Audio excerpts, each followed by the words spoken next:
Well, hello MMA fans, both casual and hardcore. It's Joe, the MMA originalist, back after a 5-year absence from the YouTube MMA community. For those of you that don't know my background, I did make videos on YouTube featuring unknown prospects for the most part, dating back to 2007, 2008. All about fighters long before they were identified by the public as a star or picked up by promotions. These are guys that had no UFC, no Bellator, no Strikeforce, no Dream, no Sengoku, no Pride experience. And looking back at some of the videos, there's been a couple hundred fighters since then that have moved on to the UFC, Bellator, and Stardom. Stipe Miocic, Alexander Gustafsson, Rory McDonald was just 16 or 17 when I featured him in a video back in the day. So it's kind of cool to go back and look at that stuff. Again, the rules I had for making these prospect videos were no big time experience. No Ultimate Fighter, no UFC, no Bellator, etc. So now I'm back, and like I said, my career has been super busy, and that was the reason I had to leave. But I did change things up from a career standpoint, and I am now able to make some time to get back into the YouTube MMA community, and also there's some other ventures and offers I have received I may take up, as a part-time thing. But I'm glad to have some more time to devote to MMA. Even though I haven't made videos in 5 years, I'm still buried deep into the sport. Hardcore fan, hardcore enthusiast. And, I'm super pumped to be back making these videos. Like I said, a lot of my videos were unknown MMA prospects. But now for this first video, we're still sticking with that theme. The rules are going to be the same. No UFC, no Ultimate Fighter, no Bellator experience.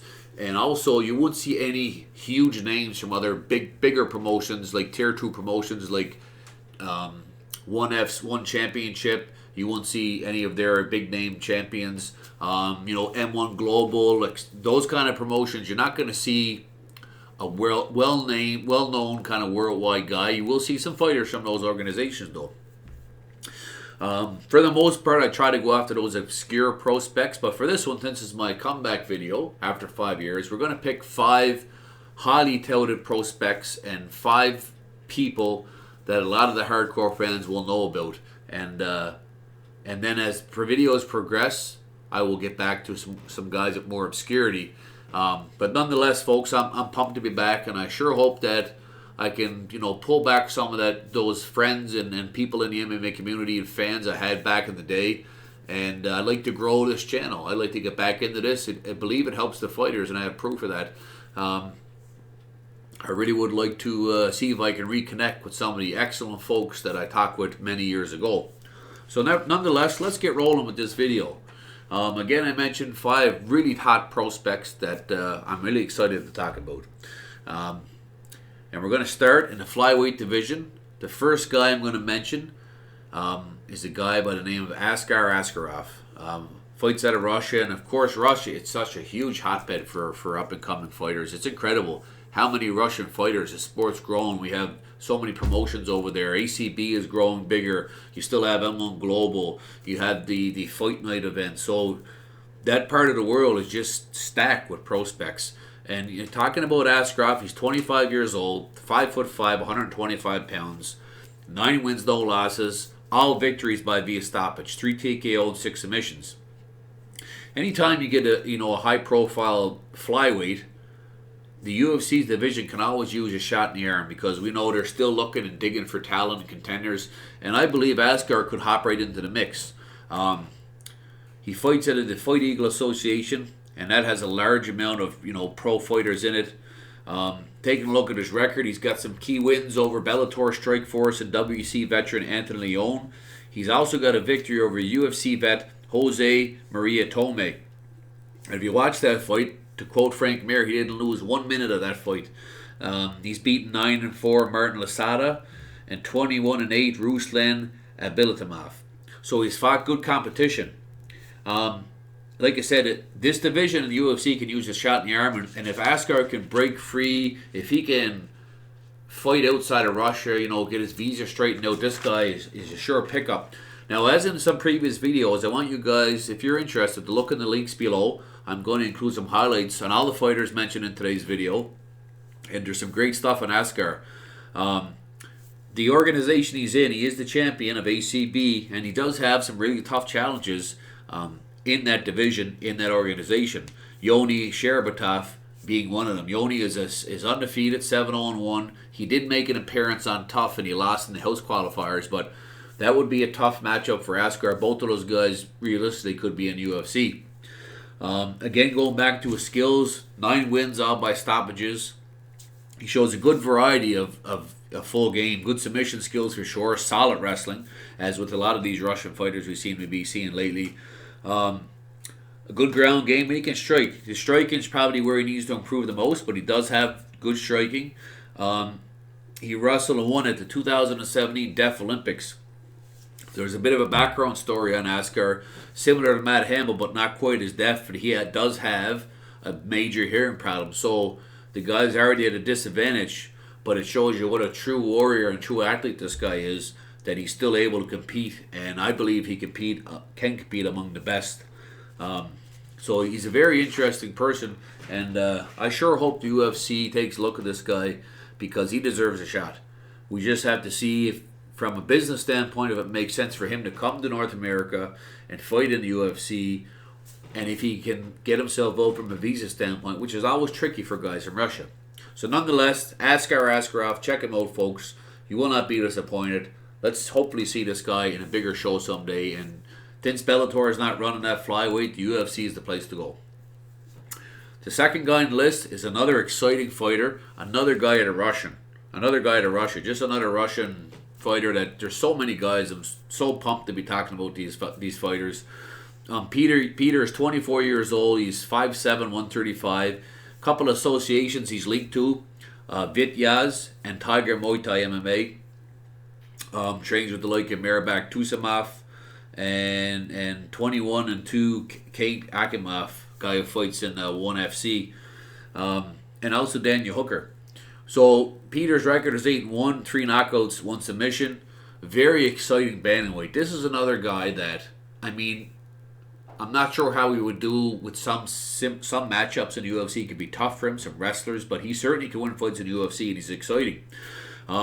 He's got a big knockout victory over the previously undefeated and a big prospect in his own right, Matias Matos, who was 11-0-1 at the time. He's been in 2 wars with Magomed Magomedov. Folks, if you want to see some real fighters, and Magomed's another guy that can fight in UFC, but him and Peter split these 2 fights. The first fight, Peter lost via somewhat controversial decision. The rematch, he won, convincingly, another decision. But those are 2 absolute wars. So if you want to see 2 fantastic fights outside the UFC, take a look at these guys, Petr Yan and Magomed Magomedov. He's also beaten 8-3 at Arthur, 8-2 Murad Kalimov, and 21-8 Renato Velame. So he's got beat guys with excellent records. He hasn't been fighting cans. Again, check out the links below for some good videos. I will put some links to the Magomed fight.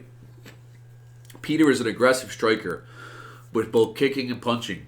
He moves forward, and, he's been counted out in the past for fights he shouldn't have won, but he did win these fights. He's a guy that's very aggressive in the clinch, and he's getting better each time out. He also has a good submission game. It's better than that the record shows with the 1 submission victory. He can submit you from a lot of different looks. Aggressive on the ground, and he always attacks with submission attempts. Peter started boxing at the young age of 12, and he got in MMA a few years after that. Again, highly aggressive and entertaining fighter, and would be a great fit for the UFC. Again, the question is, how will he do against some bigger, stronger wrestlers, right?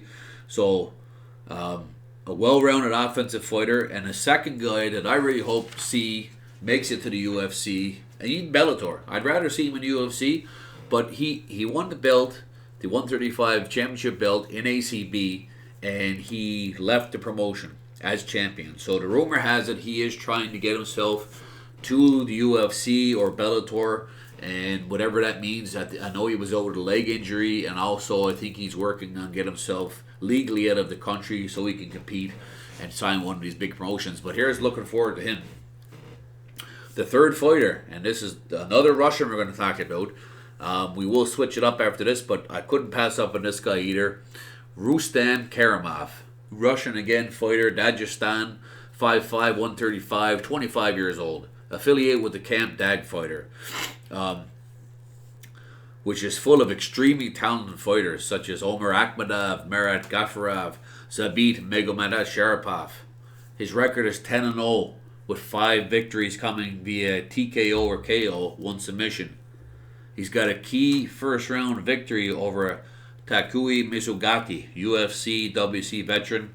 He's also got a 22nd KO over 16-4 Terrell Radjimov, and also a victory over 12-2 Alexander Pedersen. So this guy's fought top-notch competition.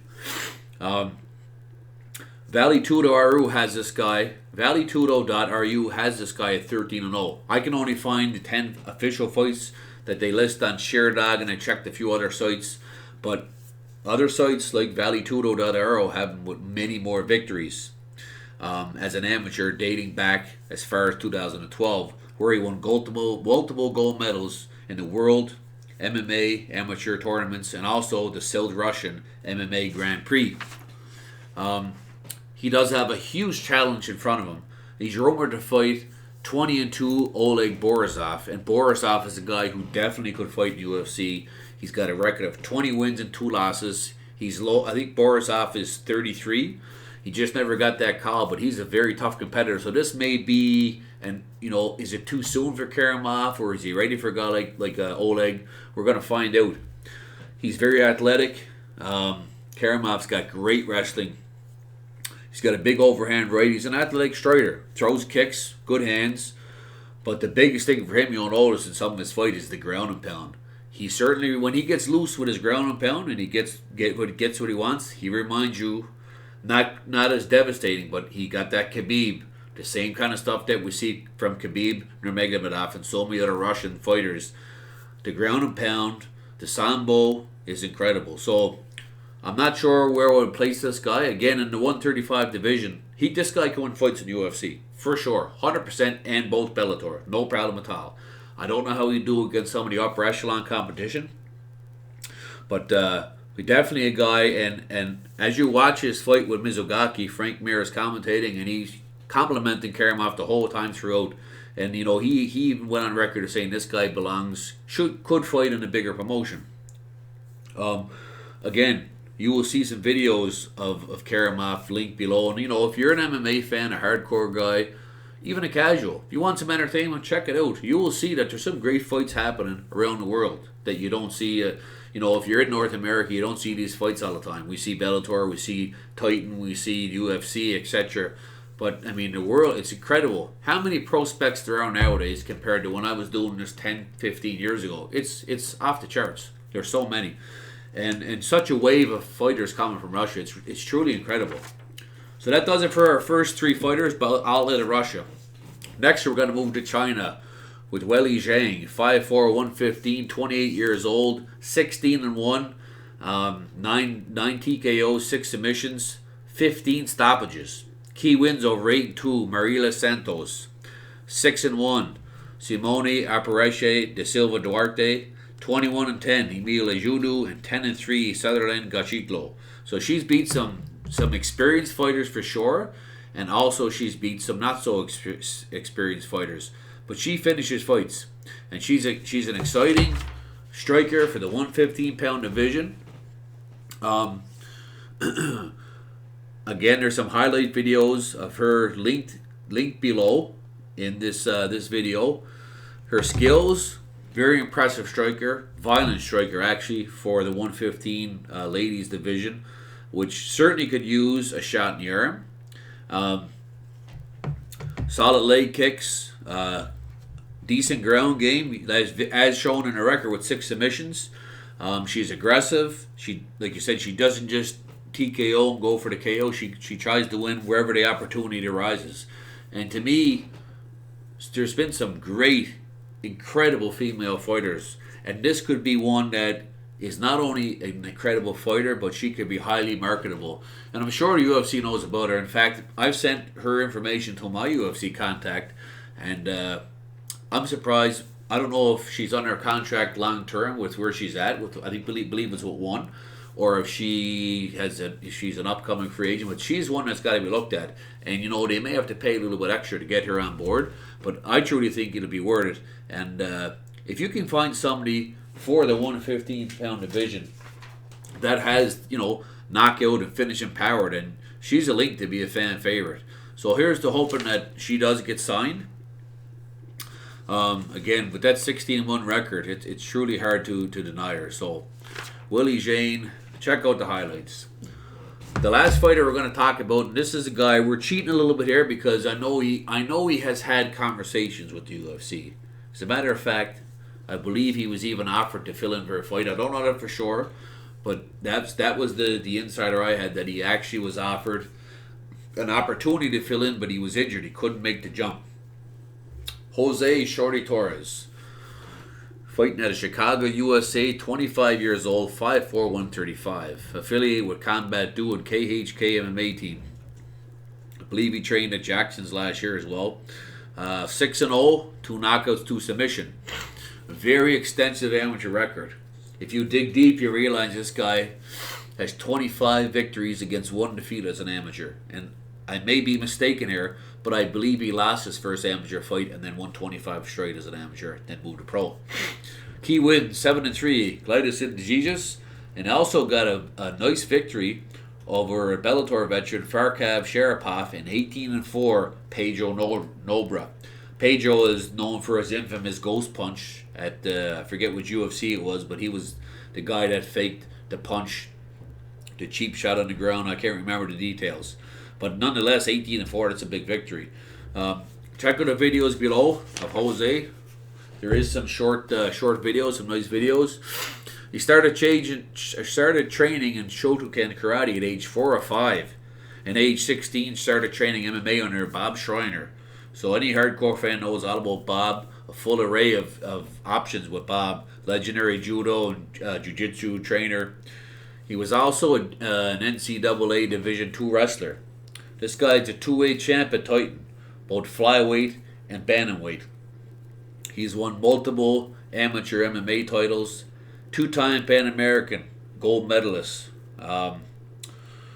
He also won many collegiate tournaments and also some judoka tournaments. Had a little bit of kickboxing experience. And like I said, he even competed in Muay Thai. So this guy's got a broad game. And you know what? The guy is fairly promotable. And also, an American in that 135 division, a guy they can promote. I think he could make the jump right in there, no problem at all. A guy we definitely could see. And like I said, I believe he has had the offer before. And certainly, whether he turn it down or not, it will come again eventually.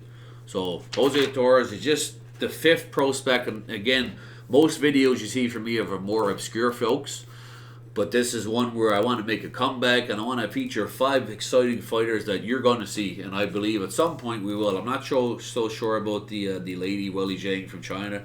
Maybe they keep her locked up in one, and maybe that's the best move for her. But some of these guys, if not all, guys and gals, we will see on a big stage, guaranteed. So that does it for the first video. Now, folks, I'm hoping to get back into this, maybe a bi-weekly video, a monthly video. There's so many guys I want to talk about, and I really want to open things back up. So just so you know about me, I like talking MMA for sure, combat sports. So if you want to message me, please leave a comment. I love hearing comments from the viewers, and it gives me a different perspective. What you guys think of the prospects, or maybe you'll know about some folks, or just talking MMA in general. Like I said, I'm a hardcore fan. YouTube, I never asked for this before, but hey, if you liked the video, give it a thumbs up. You said, oh no, you know what? If I get enough likes, I'll make more videos. I certainly, if I'm going to do this, I want to be entertaining to that group.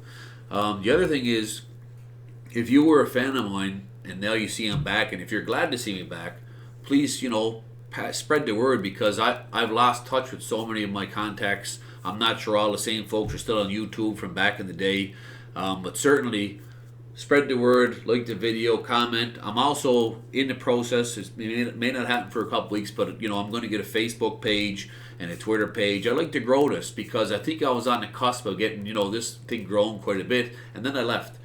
My work was just too much. But now, you know, changing life, and I certainly think I got a lot to offer, folks. 25 years of following the sport, and I'm just a huge fan of the sport as a worldwide, not just UFC but like I'm broad. I'm worldwide. So that's where I've watched the fights for years, not just in UFC, but I've watched everything. So again, great to be back. Hope to hear from you guys soon, and spread the word, folks. And we'll see you next time in a few weeks.